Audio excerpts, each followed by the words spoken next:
अस्सलाम वालेकुम नाज़रीन, मैं हूं शबीर सिहाम।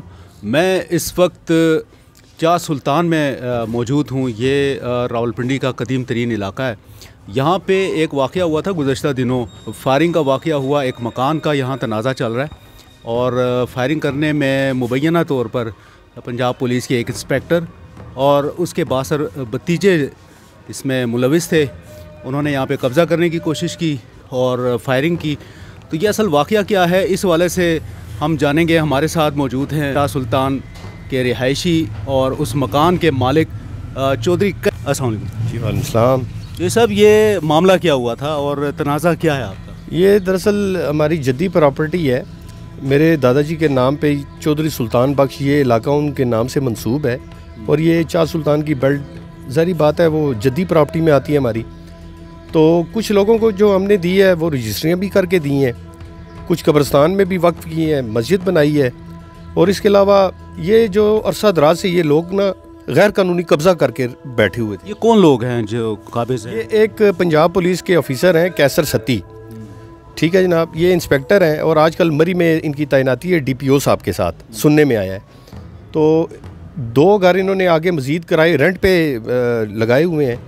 तो एक घर खुद अपने इस्तेमाल में रखा है। फिर इनके जो भतीजे हैं वो सामनी साइड पे वो है नून लीग के कौंसलर बना था किसी वक्त, ज़फ़र सत्ती नाम है, और उसका भाई है मोहसिन।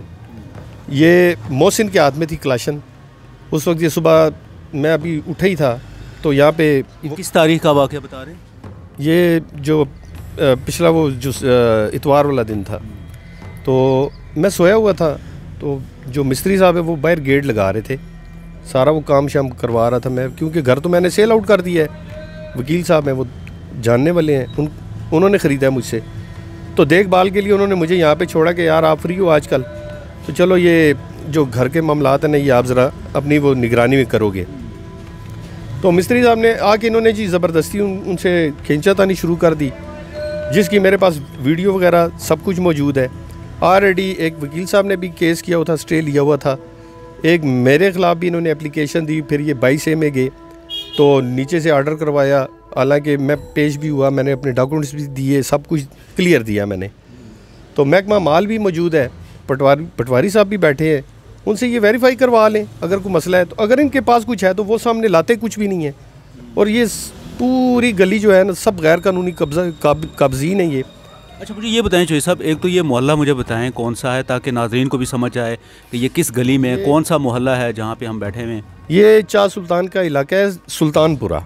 अच्छा, आपने अभी ये बात कही कि यहाँ पे जो पंजाब पुलिस के इंस्पेक्टर हैं उनके वो काबिज़ हैं कुछ 3 मकानों पे, और इसी तरह उनके जो दीगर रिलेटिव्स हैं वो भी काबिज़ हैं। तो इनके पास कोई मतलब सबूत नहीं है मलकियत? नहीं जनाब, कुछ भी नहीं है। बल्कि एक यहाँ पे बुजुर्ग, कितने अरसे से ये काबिज़ हैं? ये कोई 40-50 साल से जी। तो जो कागजात हैं उनमें मलकियत आपके पास है? जनाब ये कागजात का मैं अब आपको बताऊं कि अगर चौधरी सुल्तान बख्श के नाम की अगर कोई भी रजिस्ट्री होगी ना वो जेन्युइन होगी, क्योंकि वो मेरे दादा के नाम पे। और अगर ये किसी और अरे गरे मतलब कि किसी के वो जो कागजात लगाते हैं जैसे प्रॉपर्टियों पे कब्ज़ा करने के लिए, तो वो फेक हैं। ठीक है, ये हमारी जद्दी प्रॉपर्टी चल रही है।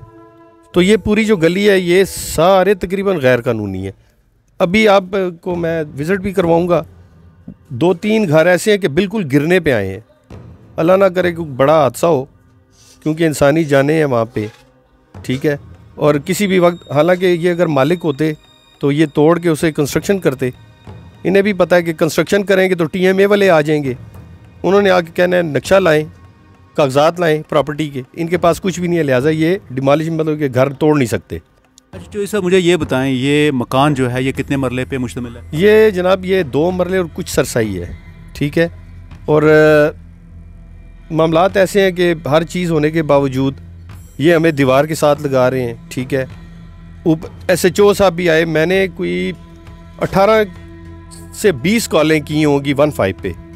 मैंने जिस दिन फायरिंग हुई? जी फायरिंग हुई। ये कलाशन लेके आए, जो इसका भतीजा है कैसर सत्ती का, मोहसिन नाम है उसका, वो कलाशन लेके आया। बाकायदा फुटेज में देखा जा सकता है, कैमरा यहाँ पे लगा हुआ था, इन्हें इनकी नज़र नहीं पड़ी। ठीक है, तो मेरे बेटे पे, मेरा बेटा बाहर खड़ा था, उस पे कैसर सत्ती ने आके ना मारना शुरू कर दिया और घसीट के अपने घर की तरफ लेके जा रहे।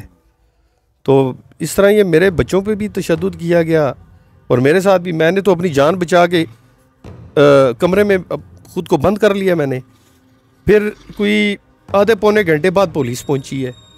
SHO साहब के सामने सारा कुछ हो रहा है, ठीक है, हाथापाई भी कर रहे हैं, ये मारपीट भी कर रहे हैं, सारा कुछ कर रहे हैं। थाना वारिस खान? जी, वारिस खान जी, थाना वारिस खान। अच्छा, मुझे ये बताइए, उसके बाद पुलिस ने इनके खिलाफ कोई मुकदमा दर्ज किया? आपने दरख्वास्त दी थी वैसे? जनाब, जब वहाँ पे थाने पहुँचे हैं तो एक मेरी इतला के मुताबिक मुझे भी पता चला कि कैसर सत्ती साहब 2 दिन पहले ना SHO साहब के कमरे में वहाँ पे कोई मीटिंग करके ना ये एक प्रॉपर उन्होंने ये काम डालना था, करना था कि जी ये कब्ज़ा वगज़ार करवा के जी पुलिस कस्टडी में आ जाए, ठीक है।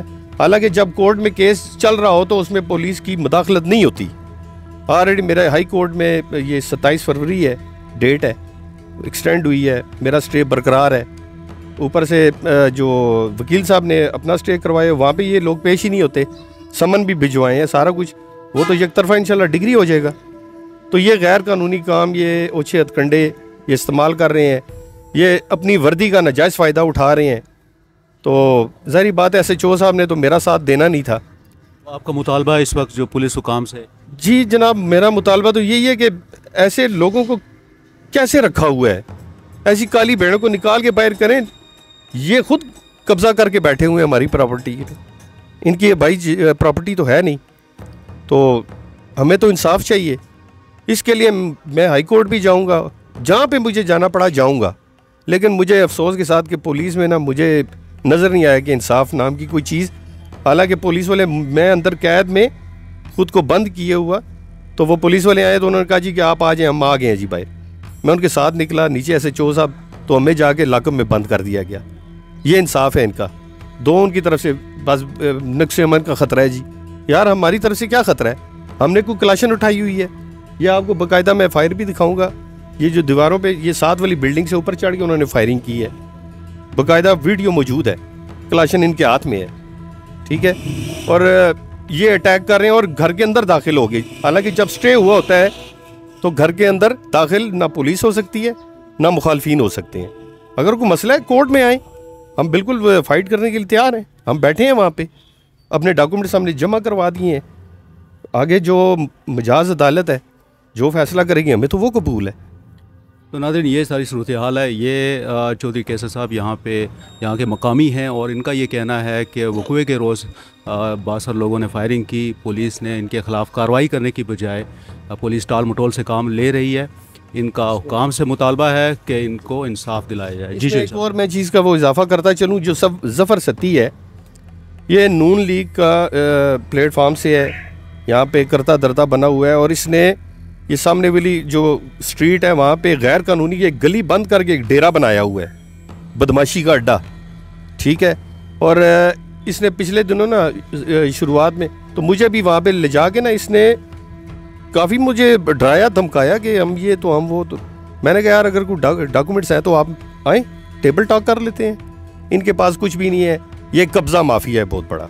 पंजाब पुलिस के इंस्पेक्टर कैसर सत्ती या इनके भतीजे वगैरह जो भी जिनके नाम लिए गए हैं, अगर वो अपना मौक़िफ़ देना चाहें तो हम उसको अपने प्रोग्राम में ज़रूर शामिल करेंगे।